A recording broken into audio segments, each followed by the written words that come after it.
ఎన్యూస్ కి స్వాగతం. ముందుగా వార్తలోని ముఖ్యాంశాలు.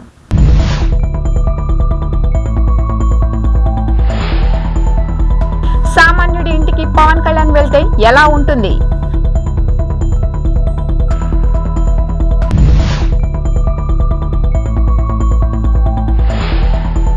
మంగళగిరిలో భవన నిర్మాణ కార్మికులతో నారా లోకేష్ భేటీ.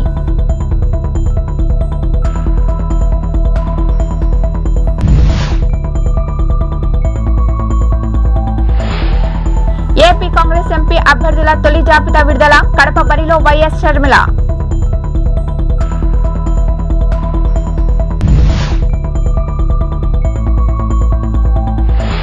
ముంబై ఇండియన్స్ హ్యాట్రిక్ ఓటముల తర్వాత హార్దిక్ పాండే ట్వీట్.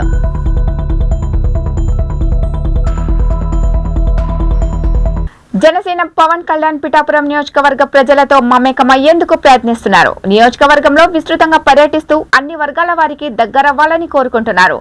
ఈ మధ్యాహ్నం పొన్నాడ గ్రామంలో పర్యటించారు. ఇంటింటికి వెళ్లి అక్కడి ప్రజలను ఆప్యాయంగా పలకరించారు. ఓ సామాన్యుడి ఇంటికి పవన్ కళ్యాణ్ వెళ్లగా అక్కడ నెలకొన్న కోలాహలం మామూలుగా లేదు. పవన్ కళ్యాణ్ అంతటి వాడు తమ ఇంటికి రావడంతో ఆ కుటుంబానికి చెందిన వారు ఉబ్బి తబ్బిపోయారు.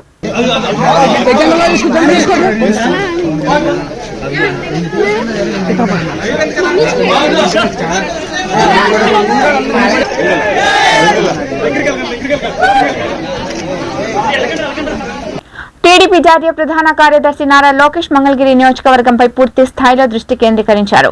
గత ఎన్నికల్లో మంగళగిరి నియోజకవర్గం నుంచి పోటీ చేసి ఓడిపోయిన లోకేష్ ఈసారి పక్కా ప్రణాళికలతో ముందుకు పోతున్నారు. ఇవాళ మంగళగిరి నియోజకవర్గంలో భవన నిర్మాణ కార్మికులతో భేటీ అయ్యారు. జగన్ ధనాదాహంతో ఇసుక అందుబాటులో లేకుండా చేయడంతో రాష్ట్రంలోని 30 లక్షల మంది భవన నిర్మాణ కార్మికులు పనులు లేక రోడ్డున పడ్డారని ఆవేదన వ్యక్తం చేశారు.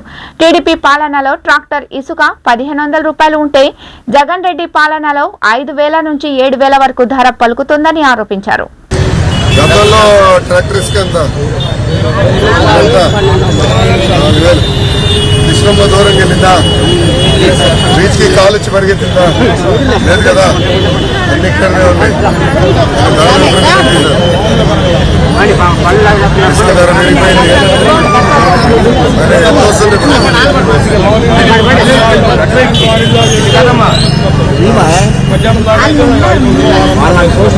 ఎన్ని గంటలు రోజు? ఎన్ని రోజులు వస్తాయి నెలకి?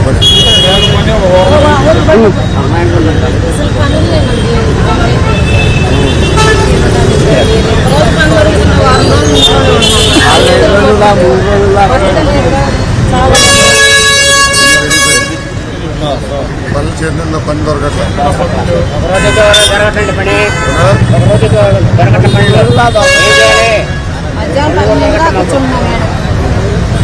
ఢిల్లీ మద్యం పాలసీ రూపకల్పనలో జరిగిన కుంభకోణంలో ఆరోపణలు ఎదుర్కొంటూ ఢిల్లీలోని తిహార్ జైల్లో రిమాండ్ లో ఉన్న ఢిల్లీ ముఖ్యమంత్రి అరవింద్ కేజ్రీవాల్ సోమవారం రాత్రంతా నిద్ర లేకుండానే గడిపినట్లు జైలు వర్గాలు తెలిపాయి.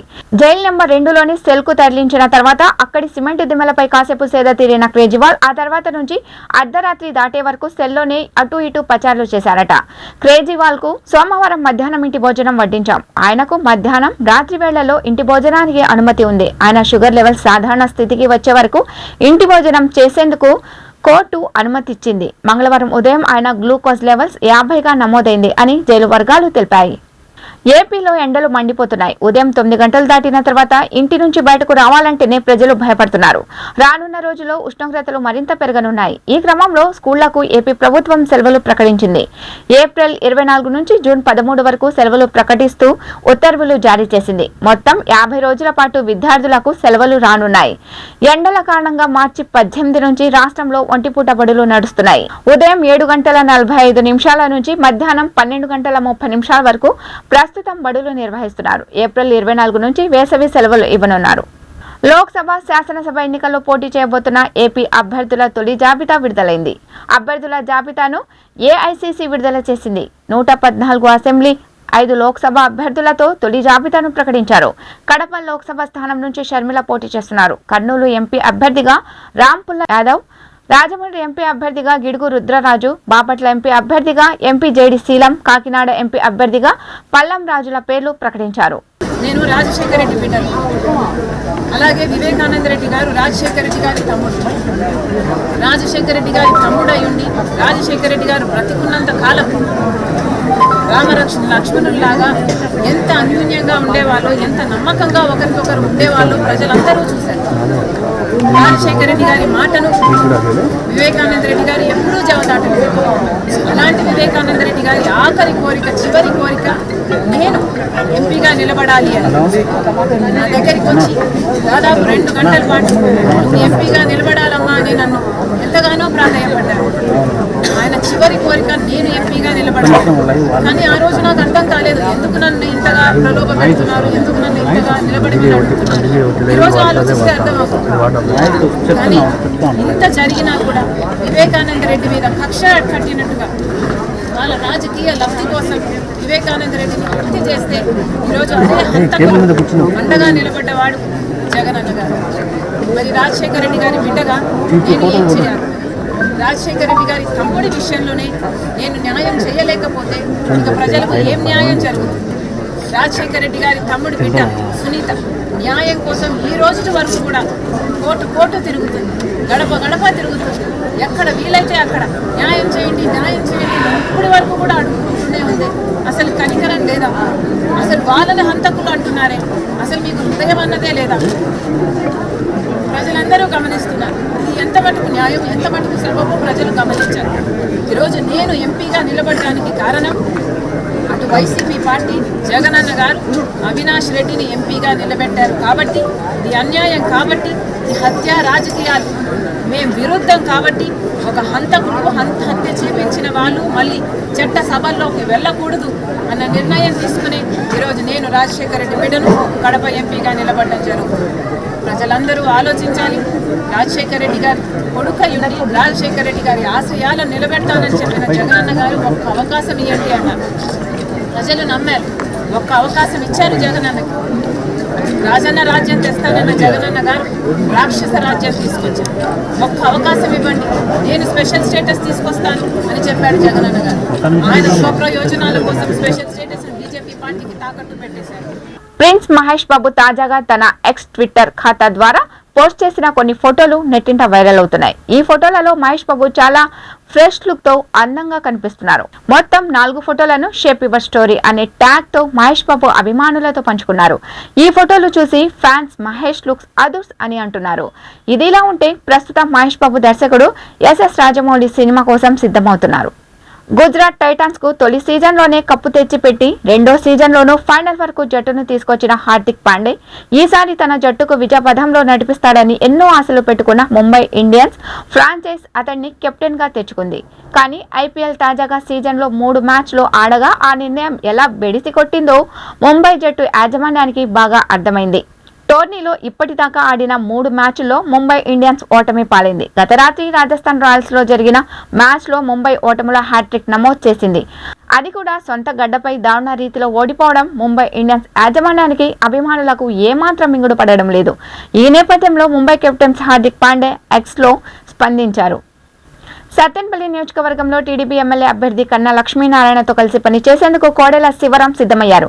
ఈ మేరకు పల్నాడు జిల్లాలో టీడీపీ అధ్యక్షులు జీవి ఆంజనేయులు వారి మధ్య సయోధ్యని కుదిరించారు. గుంటూరులో కన్నా శివరాం జీవి సమావేశమయ్యారు. గత కొంతకాలంగా కోడెల శివరాం అసంతృప్తిగా ఉండి పార్టీ కార్యక్రమాలకు దూరంగా ఉంటున్నారు. టీడీపీ అధిష్టానం శివరాంకు సముచిత గుర్తింపు తప్పక ఇస్తుందని ఈ సందర్భంగా జీవి ఆంజనేయులు తెలిపారు. కన్నా లక్ష్మీనారాయణ గారిని డాక్టర్ కోడెల శివరాం గారిని కలిపి కూర్చోబెట్టి మాట్లాడడం జరిగింది. ఎమ్మెల్సీ సత్యనారాయణ రాజు గారు అలాగే ఎమ్మెల్సీ చిరంజీవులు గారు అందరం కలిసి సమన్వయం చేసుకున్నాం, మాట్లాడుకున్నాం, వ్యూహం చేసుకున్నాం. రానున్న ఎన్నికల్లో ఏ విధంగా పనిచేయాలి, జిల్లాలో అన్ని సీట్లు ఏ విధంగా గెలవాలో కూడా ఈరోజు జోనల్ ఇన్ఛార్జి మన ఎమ్మెల్సీ చిరంజీవులు గారు ఉన్నారు కాబట్టి వారితో కూడా సమీక్ష చేయడం జరిగింది. అలాగే ఇప్పటి నుండి పార్టీ కార్యక్రమాల్లో డాక్టర్ కోడెల శివరాము కన్నా గారితో కలిసి వర్క్ చేస్తారు. అలాగే ఇద్దరు కూడా సమన్వయం చేసుకుంటారు. పార్టీ గెలిపే ధ్యేయంగా అందరూ కూడా పనిచేస్తారని చెప్పేసి నేను ఆశాభావం వ్యక్తం చేస్తున్నాను. ఈరోజు సమన్వయం చేయడం జరిగింది. అట్లాగే శివరాం గారిని నరసరావుపేట గతంలో కూడా కోడెల శివప్రసాద్ గారు నర్సాపేట నియోజకవర్గం నుండి ప్రాతినిధ్యం వహించారు, అలాగే సత్తెనపల్లి నుండి కూడా చేశారు. కాబట్టి ఈ 2 నియోజకవర్గాల్లో కూడా ప్రత్యేకించి శివరాం గారు కోడెల అభిమానుల్ని సమన్వయం చేసుకొని పార్టీ గెలిపే ధ్యేయంగా పనిచేయాలని చెప్పేసి ఆయనకి జిల్లా పార్టీ నుండి బాధ్యత అప్పచెప్పాము. అట్లాగే తొందరలోనే చంద్రబాబు నాయుడు గారు కూడా ఆయనకు ఒక పదవి బాధ్యతలు ఇచ్చి పార్టీని బలోపేతం చేయమని బాధ్యతలు కూడా అప్పచెప్తామని చెప్పడం జరిగింది. దాన్ని కూడా తొందరలోనే పదవి బాధ్యతలు కూడా తొందరలోనే ప్రకటిస్తారు చంద్రబాబు నాయుడు గారు. అంటే ఆయన కూడా అన్ని విధాలా సహకరిస్తానని చెప్పారు. కోడెల శివరాం గారు కూడా పార్టీ గెలిపే ధ్యేయంగా పనిచేస్తామని చెప్పేసి స్పష్టమైనటువంటి హామీ ఇవ్వడం జరిగింది. ఆధునిక వైద్య విధానంలో ఫిజియోథెరపీ చికిత్స పద్ధతికి ఓ ప్రత్యేక స్థానం ఉందని డాక్టర్ అనిల్ విజయ్ కుమార్ పేర్కొన్నారు. మంగళవారం లక్ష్మీపురంలోని అనీస్ ఫిజియోథెరపీ అండ్ వెల్నెస్ క్లినిక్లో మీడియాతో మాట్లాడారు. కార్పొరేట్ హాస్పిటల్లో సైతం ఫిజియోథెరపీకై ప్రత్యేక విభాగం ఏర్పాటు చేశారని తెలిపారు. కార్పొరేట్ హాస్పిటల్స్లో కొందరికి మాత్రమే ఆర్థిక పరంగా అందుబాటులో ఉన్నాయి. మంచి అనుభవంతో ప్రాక్టీస్ చేస్తూ అన్ని వర్గాల ప్రజలకు అందుబాటు ఫీజుతో గుంటూరు లక్ష్మీపురం నందు అభ్యుదయ మహిళా కళాశాల ఎదుట అనీస్ ఫిజియోథెరపీ క్లినిక్ ను నడుపుతున్నానన్నారు. ప్రస్తుత ఫిజియోథెరపీ వైద్య విధానంలో అత్యుత్తమ టెక్నాలజీ పద్ధతులు అందుబాటులో ఉన్నాయని తెలియజేశారు. అందరికీ నమస్కారం అండి. నా పేరు అనిల్, నేను ఫిజియోథెరపిస్ట్ని. సో నేను ఏం చెప్పాలనుకుంటున్నానంటే, ఫిజియోథెరపీలో ఈ మధ్యకాలంలో చాలా అవేర్నెస్ వచ్చేసింది. చాలామందికి తెలియదు ఏంటంటే ఇంకా అడ్వాన్స్ ట్రీట్మెంట్లు ఉన్నాయి. దాంట్లో ముఖ్యంగా మనం చూసుకోవాలంటే కైరోప్రాక్టిస్ ఈ మధ్యకాలంలో బాగా ఎక్కువగా జనాలు ఇష్టపడే ట్రీట్మెంట్. దాని ద్వారా ఏమవుతుందంటే నడుము నొప్పి ఉన్న వాళ్ళకి ఆ వెన్నుపూసని సరి చేయటం, మెడ నొప్పి ఉన్న వాళ్ళకి మెడని సరి చేయటం, ఇటువంటివన్నీ ఈజీగా చేసుకోవచ్చు. దీనికన్నా అడ్వాన్స్ ట్రీట్మెంట్ ఆస్టియోపతి అనేది ఉన్నది. ఈ ఆస్టియోపతిలో మనం ఏం చేస్తామంటే ఎన్సిడీస్ అంటాం, నాన్ కమ్యూనికేబుల్ డిసీజెస్. వీటిలో ముఖ్యంగా చూసుకున్నట్టయితే మనకి మోకాళ్ళ నొప్పులు, గుండెకి సంబంధించినవి, కార్డియాక్ రీహాబిలిటేషన్ అంటాం దాన్ని, డయాబెటీస్, హైపర్ టెన్షన్, థైరాయిడ్, ఇటువంటి అన్నిటికీ సడన్ ఎక్సర్సైజెస్ ఉంటాయి. ఎక్సర్సైజెస్ ఇవి చేయటం వల్ల మనకేమవుతుందంటే ఇటువంటి ఎన్సిడీస్ అన్నిటినీ దూరం చేయొచ్చు లేదా దాదాపు తగ్గించచ్చు. ఈ మధ్యకాలంలో మనం చూసినట్టయితే డయాబెటీస్ ఎక్కువగా ఉంది. డయాబెటీస్కి సంబంధించిన ఎక్కువ మంది ఎక్సర్సైజెస్ వాళ్ళు చేయట్లేదు, వాకింగే చేస్తున్నారు. కానీ దానికి సర్టన్ ఎక్సర్సైజెస్ ఉన్నాయి. ఆ ఎక్సర్సైజ్ కనుక మనం చేయగలిగితే డయాబెటీస్ చాలా వరకు తగ్గించుకోవచ్చు, ట్యాబ్లెట్లు కూడా దాదాపు ఆపేయచ్చు. సో అదేవిధంగా హైపర్ టెన్షన్కి మన పాతలో యోగాలో కూడా కొన్ని ఉన్నాయి. ప్రాణాయామం కనుక ఏ విధంగా చేయాలో మనకు తెలిస్తే కనుక హైపర్ టెన్షన్ నుంచి కూడా మనం దూరంగా వెళ్ళొచ్చు. హైపర్ టెన్షన్ అనేది చాలా ఈజీగా కూడా తగ్గించుకోవచ్చు. సో ఇటువంటి చాలా కొత్త ఆధునికమైన ట్రీట్మెంట్స్ మన దగ్గర అవైలబిలిటీలో ఉన్నాయి. ఇదే కాకుండా ఇంకొకటి ఈ మధ్యకాలంలో నేను బాగా చూసింది ఏంటంటే గ్యాస్ట్రైటిస్కి అసలు ఏంటి అంటే దానికి ముఖ్యంగా విసరల్ ఆస్టియోపతి అని ఉంటుంది. విసరల్ అంటే ఆర్గాన్స్ ఇన్ ద అబ్డామిన్లో ఉన్న ఆర్గాన్స్ని మనం కరెక్ట్ చేసుకోవటం. ఏ విధంగా కరెక్ట్ చేసుకోవచ్చు అంటే దానికి విసరల్ ఆస్టియోపతి అనే టెక్నిక్ ద్వారా మనం కరెక్ట్ చేసుకోవచ్చు.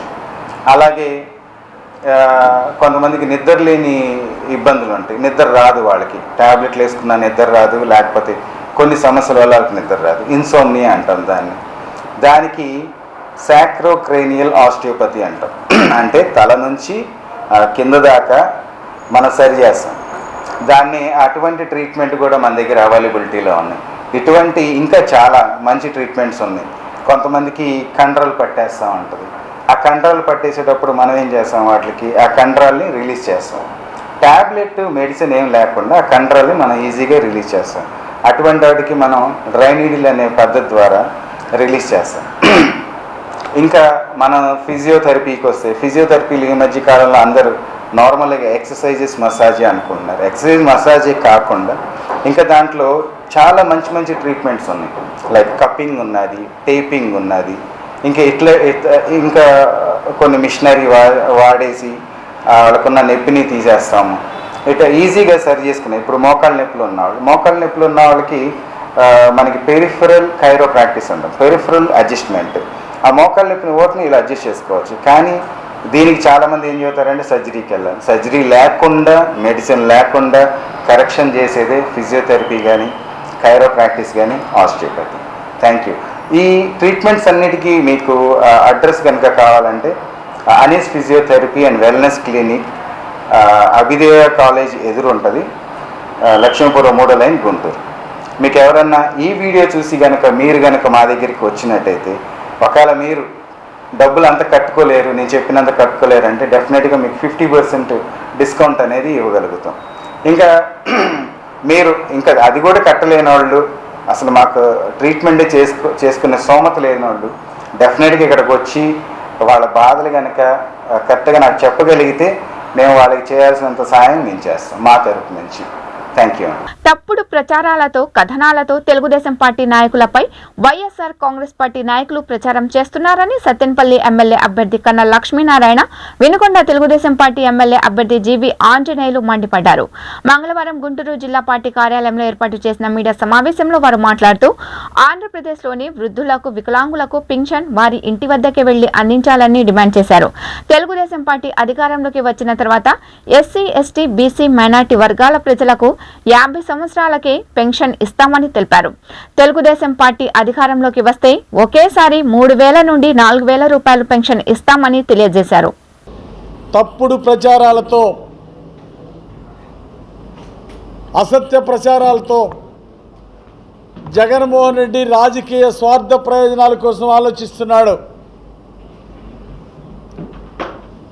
ఈరోజు పెన్షన్లు ఇంటింటికి ఎందుకు ఇవ్వట్లేదు సమాధానం చెప్పాలి జగన్మోహన్ రెడ్డి.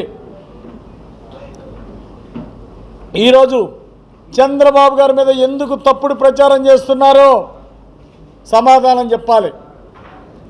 జగన్మోహన్ రెడ్డికి ఓటమి భయం పట్టుకుంది. ఈ రానున్న ఎన్నికల్లో చిత్తుగా ఓడిపోతామని భయం పట్టుకుంది జగన్మోహన్ రెడ్డికి. అందుకే తప్పుడు ప్రచారాలు చేసి చంద్రబాబు గారి మీద బురద జల్లి అసత్య ప్రచారాలు చేసి మళ్ళీ అధికారంలో రావాలని కుట్ర చేస్తూ ఉన్నాడు జగన్మోహన్ రెడ్డి. అయ్యా జగన్మోహన్ రెడ్డి గారు, మీరు మీ స్వార్థం కోసం, మీ తప్పుడు ప్రచారాల కోసం, చంద్రబాబు గారి మీద బురద జల్లటం కోసం మీరు ముసలాళ్ళని, పేదోళ్ళని, వికలాంగుల్ని ఇబ్బంది పెట్టద్దు. పెన్షన్ ఎవరికైతే ఇస్తున్నారో వాళ్ళు మీరు ఇబ్బంది పెట్టద్దని విజ్ఞప్తి చేస్తూ ఉన్నా ఈ ముఖ్యమంత్రి గారికి. మీ స్వార్థం కోసం వాళ్ళని సచివాలయాల దగ్గరికి రండి, అక్కడ తీసుకోండి అని ఒక్కచోటే ఇవ్వాలని ఏమి, నిన్నటిదాకా ఇల్లు తిరిగి ఇచ్చినటువంటి పెన్షన్లు అలాగే ఇవ్వాలని తెలుగుదేశం పార్టీ డిమాండ్ చేస్తుంది. ఇంటింటికి పెన్షన్లు ఇవ్వాల్సిందే. మేము మా తెలుగుదేశం పార్టీ నాయకులందరూ ప్రిన్సిపల్ సెక్రటరీని కూడా కలవడం జరిగింది, చీఫ్ సెక్రటరీని కలవడం జరిగింది. చీఫ్ సెక్రటరీ గారిని తెలుగుదేశం పార్టీ నాయకులందరూ కోరారు, ఇంటింటికి పెన్షన్ ఇవ్వాలి, ముసలాళ్ళు కానీ వికలాంగులు కానీ ఎవరిని ఇబ్బంది పెట్టద్దు, ఇంటింటికి ఇవ్వాలని మేము డిమాండ్ చేయడం జరిగింది. అసలు జగన్మోహన్ రెడ్డి ఒక మోసపూరితమైనటువంటి ప్రచారానికి 2019 నుంచి తెరదీసి అవాస్తవాలతో, అబద్ధాలతో ప్రజల్ని నమ్మించి 2019లో అధికారంలోకి వచ్చాడు. ఇప్పుడు కూడా అలాగే అవాస్తవాలు, అబద్ధాలు, అక్రమాలు చేసి మళ్ళీ ఎన్నికలు గెలవాలనేటువంటి ఒక ప్రయత్నం. దాంట్లో భాగమే ఇవాళ ఈ పెన్షన్ డిస్ట్రిబ్యూషన్ విషయం. ఎలక్షన్ కమిషన్ ఏం చెప్పింది, మీ కార్యకర్తలతో ఎన్నికల కోడ్ వచ్చింది కాబట్టి పెన్షన్ డిస్ట్రిబ్యూట్ చేయకుండా అదర్ ఆల్టర్నేటివ్ చూసుకోమని చెప్పింది. నీకు చేత అయితే అదర్ ఆల్టర్నేటివ్, ఎందుకంటే గ్రామ సచివాలయాలు ఉన్నాయి, విఆర్ఓలు ఉన్నారు, వ్యవస్థ ఉంది నీకు. ఈ వ్యవస్థతో ఏదైతే డోర్ టు డోర్ పెన్షన్ 1వ తారీఖు ఇస్తున్నావో ఆ ఫస్ట్ తారీఖు డోర్ టు డోర్ పెన్షన్ ఇవ్వాలి అనేటువంటిది తెలుగుదేశం పార్టీ డిమాండు. నీ దగ్గర ఆడలేక మధ్యల మీద పడినట్టు, నీ దగ్గర డబ్బు లేక, ఇంతవరకు నేను అడుగుతున్నాను, ఛాలెంజ్ చేసి అడుగుతున్నాను జగన్మోహన్ రెడ్డి, నువ్వు అకౌంట్లో డబ్బులు వేసావా? నువ్వు వాళ్ళ వల్ల ఇవ్వలేకపోతున్నాను, వీళ్ళ వల్ల ఇవ్వలేకపోతున్నాను అని చెప్పే నువ్వు ఈరోజు వరకు కూడా నువ్వు అకౌంట్లో డబ్బులు వేసావా? సమాధానం చెప్పాల్సిన అవసరం యువజన శ్రామిక రైతు కాంగ్రెస్ పార్టీ మీద ఉంది అని చెప్పేసి నేను చెప్తా ఉన్నాను. ఈ రకమైనటువంటి నీ జాతకాంతనాన్ని ఎదుటివారి మీద రుద్ది నువ్వు లబ్ధి పొందాలని ప్రయత్నం చేస్తే ప్రజలంతా పిచ్చోళ్ళు కాదు. తెలుగుదేశం పార్టీ అధికారంలో ఉన్నప్పుడు 200 నుంచి 2000 రూపాయలు పెన్షన్ చేసింది. ఇవాళ కూడా రేపు అధికారంలోకి వస్తే 4000 రూపాయల పెన్షను డోర్ టు డోర్ తిరిగి పెన్షన్ ఇచ్చేటువంటి కార్యక్రమాలు చేస్తుంది. నువ్వు రాజకీయ లబ్ధి కోసం ముసలి వాళ్ళని అడ్డం పెట్టుకొని లబ్ధి పొందాలని చూసేటువంటి ప్రయత్నాన్ని మానుకోవాలని చెప్తున్నాం. మానుకొని ఇప్పటికైనా పెన్షన్దారులు అందరికీ కూడా డబ్బు రిలీజ్ చేసి నీకున్నటువంటి గ్రామ సచివాలయాల చేత ఇంటింటికి తిరిగి పెన్షన్ ఇవ్వాలనేటువంటిది తెలుగుదేశం పార్టీ డిమాండ్. గుంటూరులో కోవెలమూడి నాని జన్మదిన వేడుకలు ఘనంగా నిర్వహించారు. ఈ వేడుకల్లో గుంటూరు టీడీపీ అభ్యర్థి గల్లా మాధవి, టీడీపీ నాయకులు పాల్గొన్నారు. అనంతరం కేక్ కటింగ్ నిర్వహించారు. ఈ కార్యక్రమంలో పెద్ద ఎత్తున టీడీపీ నాయకులు, అభిమానులు, కార్యకర్తలు పాల్గొన్నారు.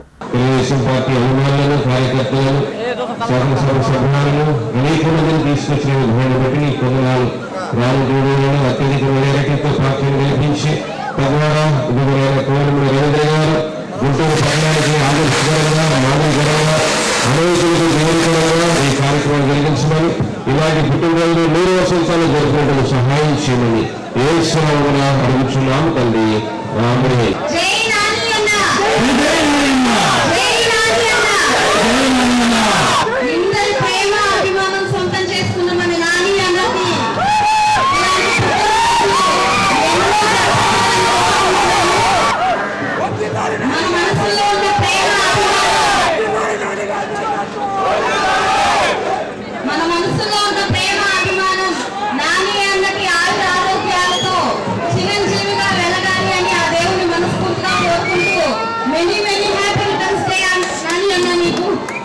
వార్తలు ముగించే ముందు ముఖ్యాంశాలు మరోసారి.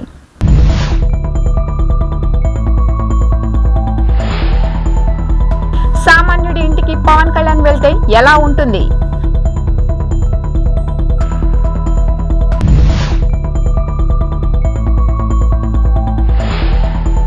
మంగళగిరిలో భవన నిర్మాణ కార్మికులతో నారా లోకేష్ భేటీ.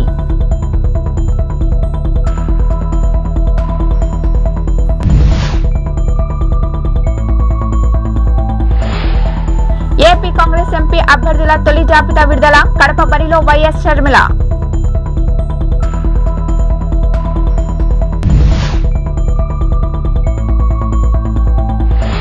ముంబై ఇండియన్స్ హ్యాట్రిక్ ఓటముల తర్వాత హార్దిక్ పాండ్యా ట్వీట్.